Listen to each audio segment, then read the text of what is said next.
Hola, hola, soy Arturo Roa, director del periódico Agricultura y Ganadería.com.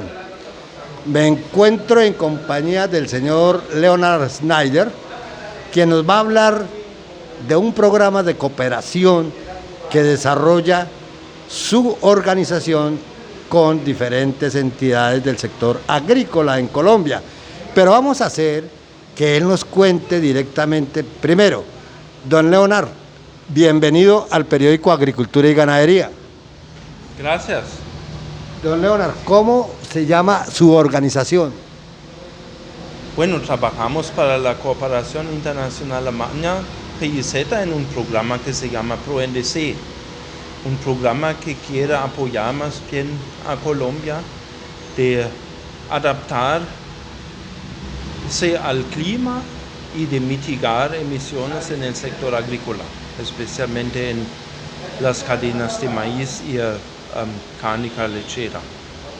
Bueno, yo le pido el favor que de pronto me nombre con despacito el nombre de la organización, porque yo sé que de pronto muchas personas querrán después de esta entrevista contactarlo y quiero que se lleven una muy buena orientación. ¿Cómo es que se llama su organización? Cooperación Internacional Alemana. Cooperación Internacional Alemana.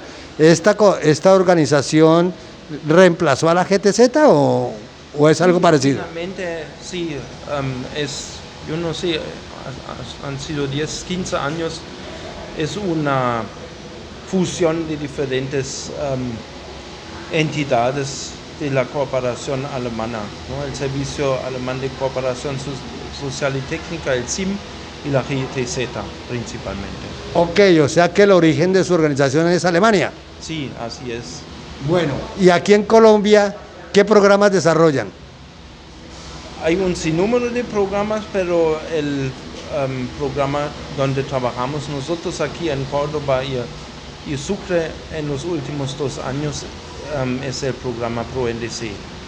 ¿El programa qué, perdón? ProNDC. ¿Qué significa? NDC significa más bien acuerdos voluntarios. Los acuerdos voluntarios que han sido firmados por 160 países, creo, para reducir el CO2, ¿no? Y adaptarse al clima. Entonces son acuerdos, cada país acordó voluntariamente, ¿no?, qué mitigar y en qué adaptarse. Y el acuerdo de Colombia o el compromiso que ustedes han dicho que quieren bajar más bien las emisiones en 51% en todos sus sectores. No Ya. trabajamos en todos, pero en el agrícola. Ya. Entonces, en ese orden de ideas, ¿qué programas están desarrollando ustedes y con quiénes?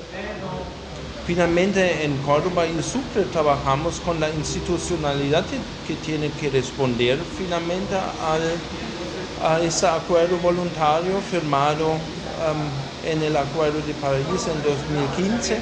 Principalmente son las gobernaciones, los municipios, pero claro, también los CAR, ¿no?, juegan un rol muy importante porque es un tema ambiental. Ellos lideran este proceso y los gremios, las asociaciones, ¿no?, las universidades han sido involucrados, FEDEGAN, FENALCE, ¿no?, los gremios, sí. Bueno, don Leonard, ¿ustedes qué están haciendo con FENALCE? Porque hoy nos encontramos aquí en Expo Maíz 2023 y me han contado que usted acompaña a FENALCE y a los agricultores. ¿En qué programa? Finalmente, en el marco de nuestro programa ha sido la intención de implementar pilotos, ¿no?, que reducen más bien las emisiones y adaptan los cultivos al clima. Y como trabajamos con maíz, nos encontramos con el gremio de FENALCE, ¿no?, y sus productores aquí en CRT. Es una zona muy maicera. Y finalmente desarrollamos medidas de adaptación y mitigación conjuntamente con FENALCE, ¿no? Trabajando en análisis de suelo, en la enseñanza de interpretar esos análisis, en el desarrollo más bien de planes de fertilización para una fertilización adecuada, incorporando más bien los fertilizantes y entrar en un sistema de rotación, que es uno de los principios también de adaptación, ¿no? Y si uno combina el maíz con una leguminosa, uno aprovecha más bien la leguminosa para la fijación de nitrógeno y no tiene que abonar tanto y eso baja la emisión. Bueno, pero ¿por qué ustedes pensaron en maíz? ¿Por qué? Porque es aquí en la zona costera un cultivo muy importante. Finalmente hay un componente del programa que ha sido manejado por el CIAT. El CIAT hizo a nivel nacional más bien estudios de un total de 20, 25 cadenas, ¿no?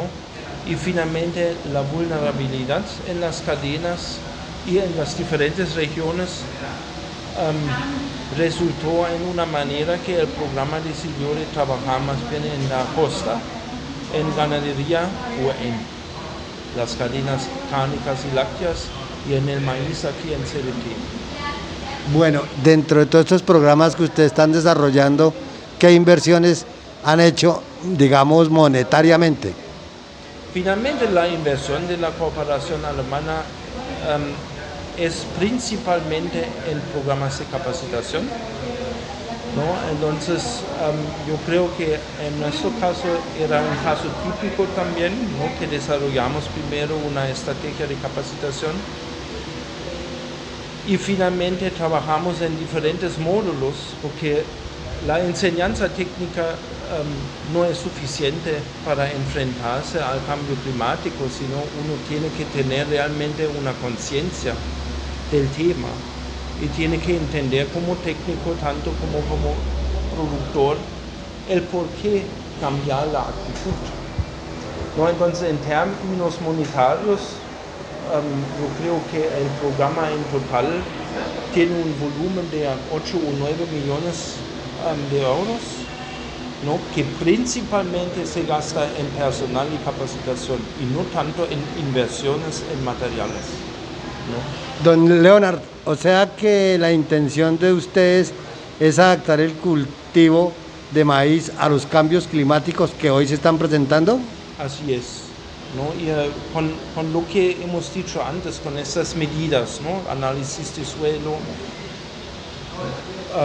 aplicación adecuada de fertilizantes, rotación con una leguminosis, llegamos más bien a una subida a casi 7 toneladas en el rendimiento de maíz, que es bastante bueno aquí en la zona. Tenemos un promedio de 5.1 y finalmente las inversiones para el productor son mínimas, ¿no? Y el rendimiento es mucho más alto, entonces el retorno, ¿no? ¿Qué le puede pasar al maíz si no se adapta a los cambios climáticos que hoy en día se están presentando? Finalmente, eso te pueden enseñar los productores aquí de la región, ¿no? Que finalmente tenemos un promedio de alrededor de 5 toneladas aquí en CDT, que es un buen promedio. El promedio a nivel de país es 4.1, 4.2 más o menos. Si uno llega con la rotación, que es un mecanismo de adaptación, ¿no? Pero también de mitigación por la fijación de nitrógeno, uno puede llegar a 7 toneladas. Y en el segundo año hemos visto que hemos mantenido esas 7 toneladas y eso era aún más interesante porque había un fuerte impacto de lluvias aquí alrededor de CDT y habían muchos productores que ni llegaron a 3.5 toneladas y con unas técnicas relativamente sencillas uno puede mantener un nivel bastante considerable, ¿no? Bueno, don Leonard Schneider, El periódico Agricultura y Ganadería le agradece participar en su sección Protagonistas del Campo. Les deseamos muchos éxitos en sus proyectos futuros. Muchas gracias para la entrevista y para su tiempo.